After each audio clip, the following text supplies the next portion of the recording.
7 balles frérot, dès le matin. C'est parti. Les amis, j'espère que vous allez bien. Que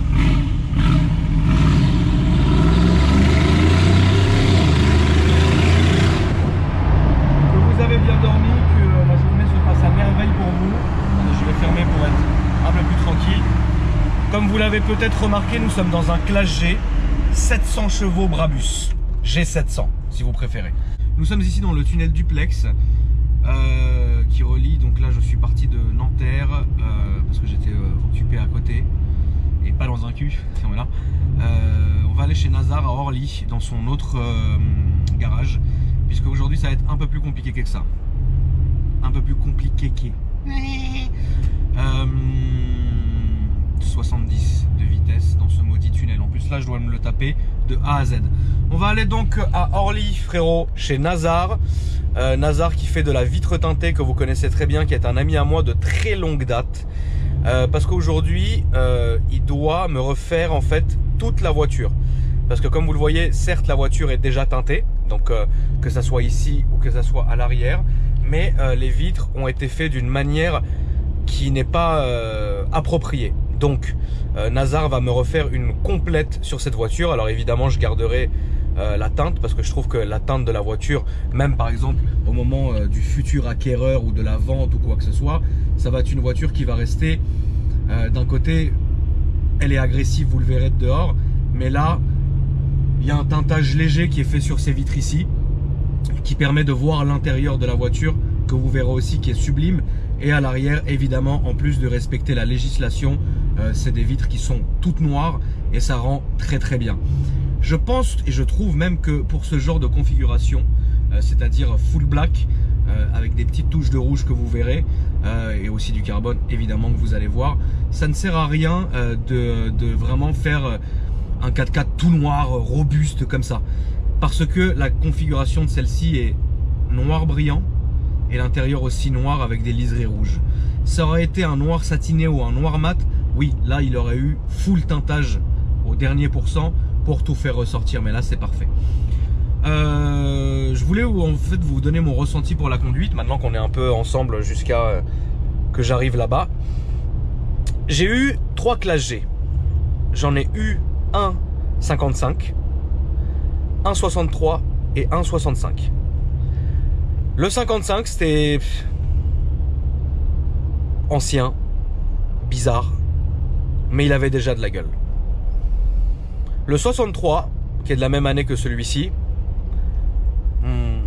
c'est à peu près le même ressenti, sauf que il est beaucoup moins raide, parce que celui-là a une prépa full Brabus, moteur, intérieur et kit carrosserie. Il est beaucoup moins raide, parce que ici vous avez les suspensions, donc que vous voyez, suspension Brabus, et que vous pouvez gérer donc du plus ou moins dur. Mais il reste quand même très raide, parce qu'il est monté avec des jantes, je pense que c'est du 22 pouces, j'ai pas fait attention, on le verra tout à l'heure. Et donc ça évident que ça va être très tape-cul. Encore un radar d'ailleurs, salut. Maintenant le vrai problème des classes G, et ceux qui en ont ou ceux qui ont déjà conduit vont confirmer, c'est la direction. C'est une direction qui est super ferme et super floue. Regardez, la voiture bouge pas, le volant bouge, hein. Vous voyez ce que je veux dire? Et ça c'est le vrai problème des classes G de cette génération là. Ça le fait sur tous les classes G évidemment, c'est au montage de la voiture ou de la manière dont la voiture est pensée que ça fera ça. Voilà, ça c'est pas un secret, mais bon, ça reste une voiture extrêmement charmante. Pour moi, c'est l'un des plus beaux 4x4 physiquement de la décennie, quoi. C'est magnifique, il est gros, il est imposant, on a un sentiment évidemment de sécurité. Ce n'est pas une voiture, détrompez-vous, pour faire de la route. C'est vraiment pas du tout une voiture pour faire de la route, parce que vous êtes extrêmement mal assis, sachez-le. Les sièges sont confortables, mais vous êtes très mal assis dedans, parce que vous êtes d'une certaine manière comme assis sur une chaise en fait. Et les gens, les proprios ou quoi que ce soit de classe G vous le diront, c'est vrai qu'on est très mal assis. Alors faire de la route et se balader avec, c'est une chose, mais faire de l'autoroute et vraiment des longues routes, je serais amené à dire bon, c'est à déconseiller.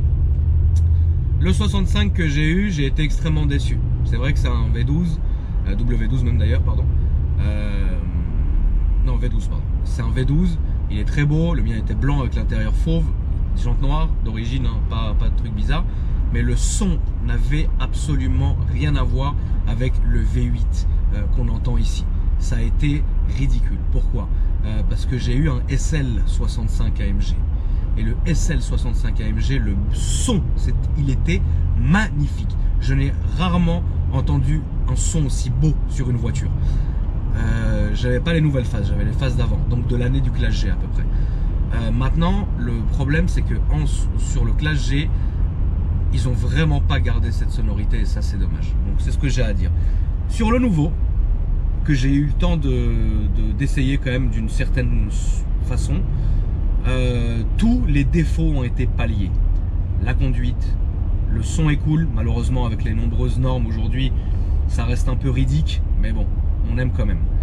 Maintenant, ce qui est bien dans cette voiture, c'est le sentiment de hauteur que vous allez avoir. Celui-ci aussi est un peu rehaussé à cause de sa monte, mais ça reste quand même très très bien. Encore une fois, il faut s'y habituer parce qu'on est très proche en fait. Vous voyez, c'est cette partie-là en fait, tout simplement. Le tableau de bord est petit, très petit, il fait la taille de ma main en fait. Vous voyez, vous êtes très proche. Généralement, encore un radar. Quand les gens montent dans cette voiture et qu'ils ne la connaissent pas, ils se disent putain, je pensais que c'était plus grand. En fait, c'est pas grand à l'intérieur. Vous êtes vraiment, on va dire, pas confiné non plus, mais genre là, je vais presque toucher quoi. Il reste, je touche quoi. Tu vois, il va rester un peu pour que j'arrive à l'autre bout. Mais il y a un sentiment aussi de promiscuité dans cette voiture qui est très cool et un capital sympathique qui est dingue. Donc honnêtement, on est bien. Sur cette configuration là en Brabus, hein, évidemment, je le rappelle, on est à 150 000 € environ. Après, j'ai envie de vous dire, il y a 700 chevaux, vous allez le voir, il y a du taf, c'est cher, ok. Personnellement, moi je trouve que le choix est magnifique parce qu'on voit pas ça évidemment à tous les coins de rue. Maintenant, pour quelqu'un qui s'en fout, qui connaît pas vraiment la philosophie de Brabus, qui est pas dans le délire, achète un classe G normal 63, ça te coûtera, je pense, bien moins cher. Surtout ces années-là qui commencent à décoter. Le classe G reste quand même une voiture très chère, faut pas l'oublier. Dans toutes ces configurations d'ailleurs possibles et imaginables. C'est une voiture qui plaît ou qui plaît pas, mais c'est vrai que c'est carré, c'est gros, c'est pas confortable, ça se coud comme ça, c'est voilà. Mais moi j'aime bien, c'est une voiture que j'ai toujours portée dans mon cœur. Maintenant celui-là vous l'entendez, en plus il y a un échappement, donc je vais vous le faire écouter. Il y a un échappement Brabus d'origine, donc avec encore un radar hein, d'ailleurs, avec des clapets. Donc là par exemple, les clapets sont fermés. Ok.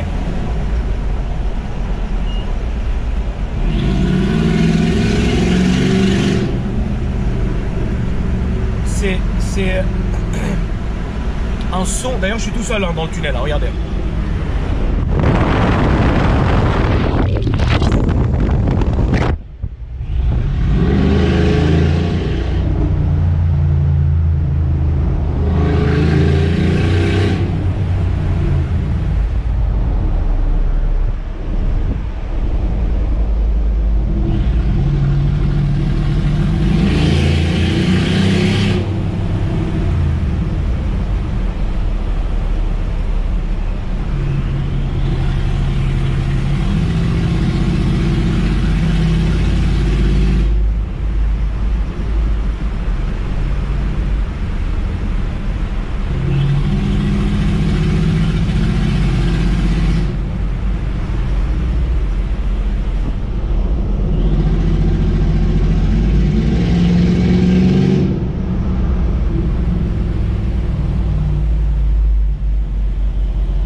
Voyez, vous l'avez entendu, c'est un des plus beaux sons qui m'a été donné de découvrir dans une voiture.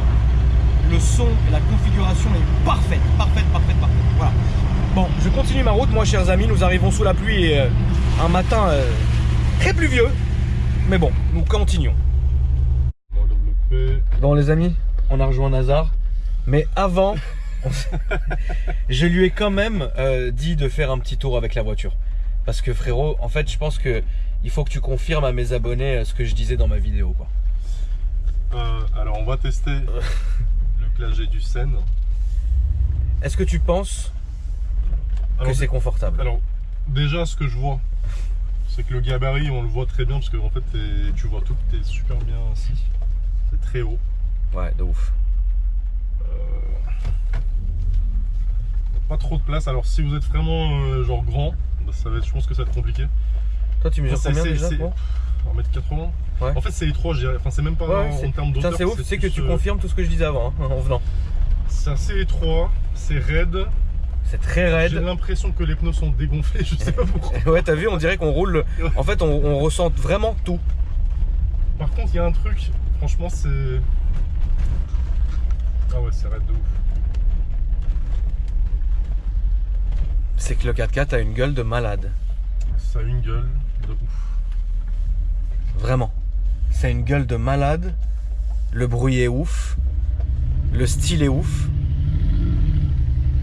En fait, cette voiture-là, si tu veux, elle te donne un sentiment bizarre de sûreté en fait. Oui, voilà, c'est ça. Tu te dis putain, je suis.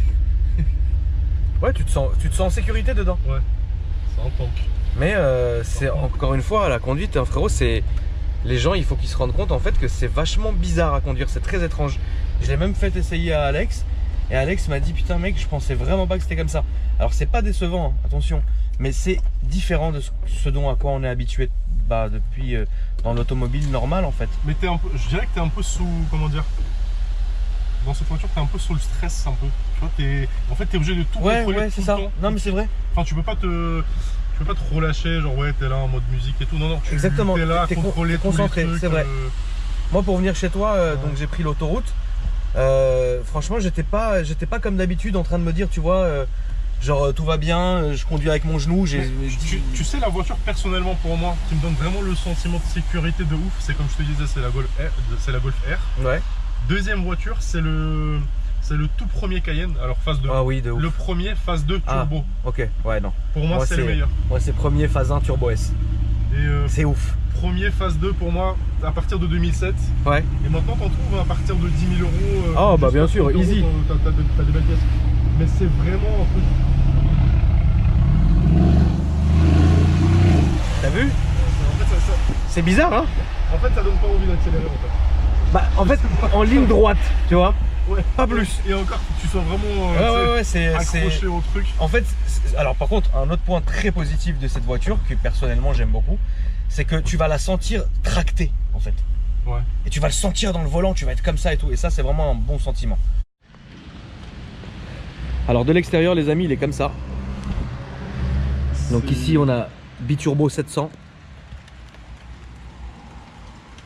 Les LED qui sont partout. Les jantes. Après, je sais pas si tu peux vraiment les exploiter les 700. Ouais, tu peux, mais sur une vraie autoroute, il faut avoir le cœur accroché quoi. Les jantes sont magnifiques. Moi, je trouve ça ouf. Vraiment, elles sont très jolies. Les aérations que vous avez ici, là on va passer au carpo et le carbone qui a été rajouté.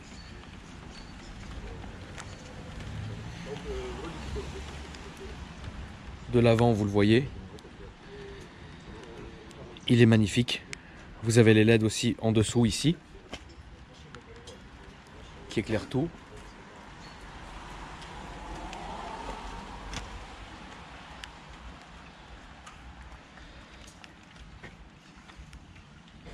Là, c'est des LED que vous avez là, les deux trucs ici, c'est des petites LED. Très sympa. La sortie d'échappement est ici.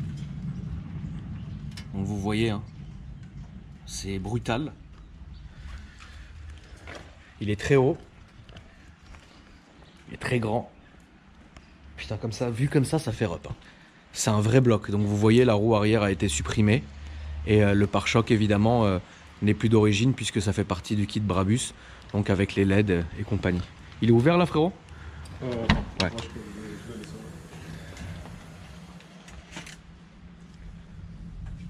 Donc on voit toute la sellerie qui a été faite dans le coffre. C'est vraiment joli. C'est bien foutu. Bien foutu.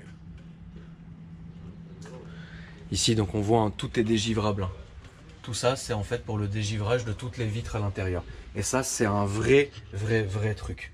C'est très important d'avoir ça dans une voiture. Bah évidemment beaucoup ne l'ont pas. Mais le dégivrage de toutes les vitres. Oh, putain. Le camion frère. C'est important d'avoir tout ça. En plus je suis en descente, frérot, je vais tomber, c'est sûr. Le petit détail là est très sympa. Et de l'intérieur, alors là excusez-moi, il est sale. On voit comment ça a été taffé, hein. Le taf de la sellerie est super beau, super bien fait. Jusqu'au plafond, qui est comme ça aussi, matelassé, cuir. Avec les surpiqûres rouges et le logo Brabus sur tous les appuis-têtes.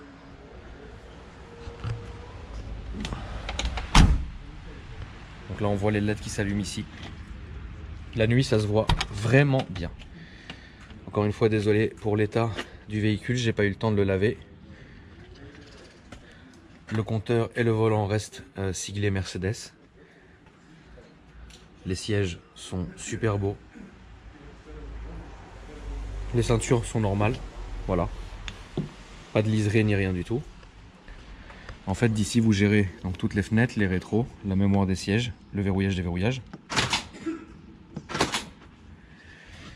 Pédalier Brabus. Ici les phares, les anti-brouillards, les essuie-glaces, volant chauffant et réglable. Ici le limitateur de vitesse, ici le compteur que vous commencez à connaître évidemment. Ici le volant avec tout ce qu'on peut gérer, la radio et compagnie, les extensions de palette Brabus qui sont ici. L'écran central pour ensuite finir par la climatisation, la radio, le téléphone. Après siège chauffant réfrigéré, plancher chauffant en hiver, climatisation, levier de vitesse, frein à main et bouton de navigation. Voilà. Jusqu'à la coudoir a été aussi stylisé. C'est une très très belle finition de toutes les manières. On peut dire hein, évidemment que chez Brabus ils savent faire. Et c'est une très très belle voiture frérot.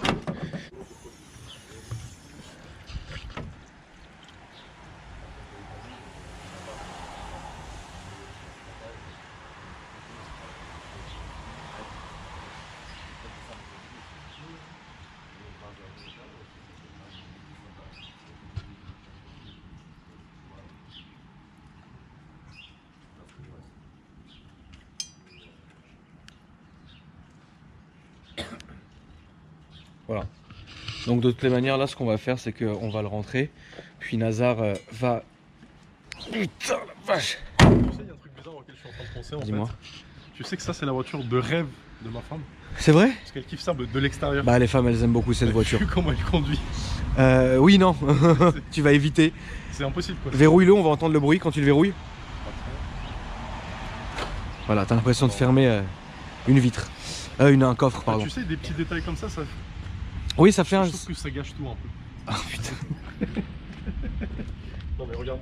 Non mais moi je trouve ça ouf. Bah, déjà le bruit, regarde. Le bruit de la porte. On va la fermer. Il est ouvert là ou... Regarde. Oui il faut la claquer fort. Mais ça fait partie du style. C'est, je sais pas.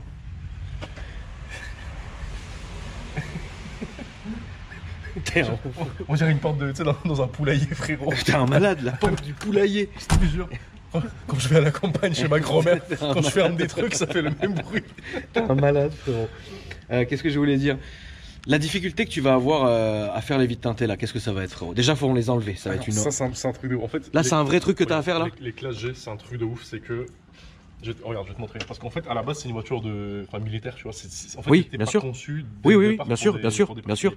En fait, si tu prêtes attention oui. sur les contours, ouais. tu as de la petite résine en fait. D'accord. T'as des joints en résine. Ok. En fait, t'as la vitre qui rentre là-dedans,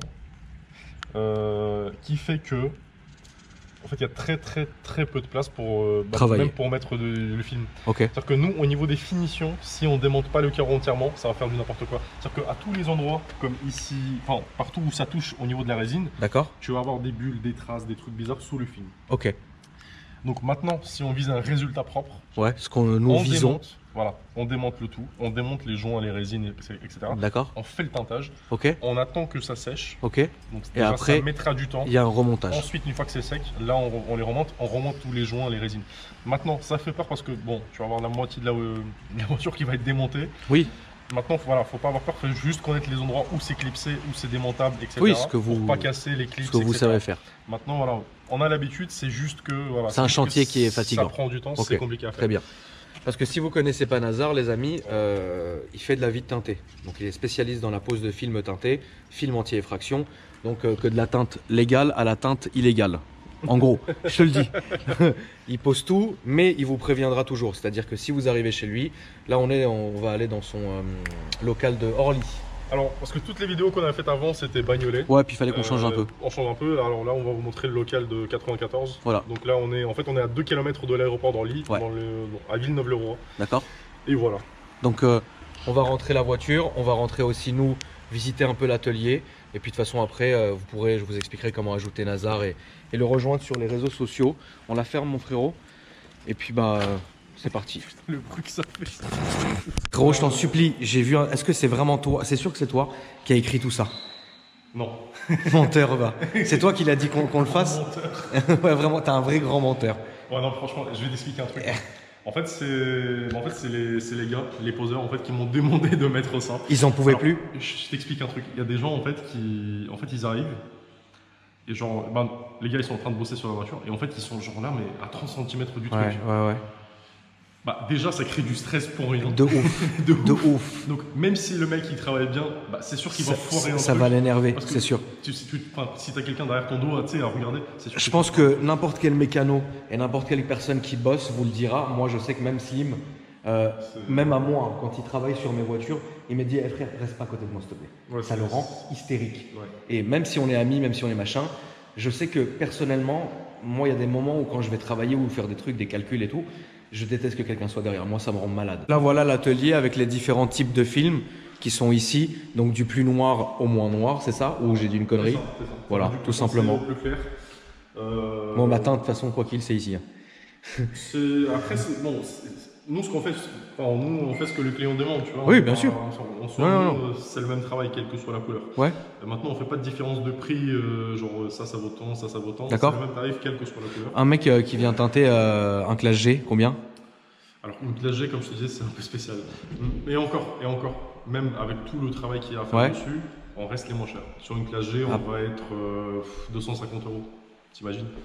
Donc partout ailleurs, c'est 2-3 fois plus cher. Bien sûr. Et sur une petite citadine, on le redit une dernière fois, les amis. Hein. Alors, petite citadine, on est à 140 €. Donc citadine 3 portes. D'accord. Ce qui est Fiat 500 Mini. D'accord. Citadine 5 portes, on est à 160. Ouais. Et donc TTC, tout compris. Et pour mon trafic? Alors, trafic complet. Alors, toi, c'est. Bon, le tien, il est à moitié. Ouais, c'est un. En fait, tu auras les deux vitres avant et les deux vitres arrière. Ouais, c'est pas grand chose. Maintenant, si c'est un trafic tout vitré, c'est autre chose. On est à 200 €. D'accord. Et encore, on reste dans les tarifs. Quand tu as vu que j'avais acheté un trafic, qu'est-ce que tu t'es dit? Enfin, au début, j'ai cru que c'était une blague, quoi, tu vois. Ah non, non. Le mec, il prend une classe G700. Non, c'est pas une blague. Non, c'est pas une blague, c'est pas une blague. En tout cas, on le rappelle, l'Instagram de Nazar s'affiche en dessous. Très simple, ne vous fatiguez pas, allez contacter, que ce soit via mail, via son site. Vous le contactez directement par téléphone qui est affiché sur son site internet. Mais abonnez-vous à son Instagram parce que très souvent, il va faire gagner des poses de vide teintée, donc des jeux concours, donc ça c'est très bien. Et en plus, il explique et il est très virulent sur les réseaux sociaux, ce qui est très marrant. Faut appeler directement. Voilà, si vous avez vraiment le véhicule, si vous voulez passer le lendemain, on vous trouve un créneau, des disponibilités, on en a 7 sur 7. Ouais. Donc c'est pas la peine d'appeler 3 semaines d'avance, de fixer rendez-vous. De 9h à quelle heure? De 9h jusqu'à 18h sans interruption, 7 sur 7. Très bien. Donc vous appelez, vous dites j'ai tel véhicule, je veux passer dans tel atelier. Et voilà. Malheureusement, c'est une réalité. C'est un truc qu'on a été obligé de mettre parce que c'est plus vivable. Et tu sais, il y a des mecs qui sont pas contents, ils disent ouais, mais vous avez peut-être des trucs à cacher parce que vous voulez pas que je reste devant le véhicule. C'est pas ça le truc. On pose des vitres. C'est juste que. On pose du film sur une vitre. Tout va bien. Tout va bien, arrêtez, tout va bien. Bon, merci les amis en tout cas, j'espère que la vidéo vous a plu. Vous me dites dans les commentaires ce que vous en avez pensé. Il faut qu'on trouve une voiture à Nazar, il faut qu'il achète une bagnole et qu'il passe la présenter comme un abonné. Je sais pas. Oui, je sais que tu sais pas. Je sais que tu sais pas. Mais bientôt. Franchement, tu m'as déçu un peu avec la classe G. Je m'attendais plus à un truc de ouf. Quoi. On peut faire de plus. C'est une Brabus. Bah oui, mais 140 000 €, c'est le prix d'un appartement. C'est le prix d'un appart dans un truc qui se ferme, qui se ferme même pas. C'était ouf. Merci les amis, et puis bah je vous dis à bientôt. Salut Nazar. Il est où le petit Illuminati? Alex? Ouais. Le petit reptilien. Il est où? Je sais pas.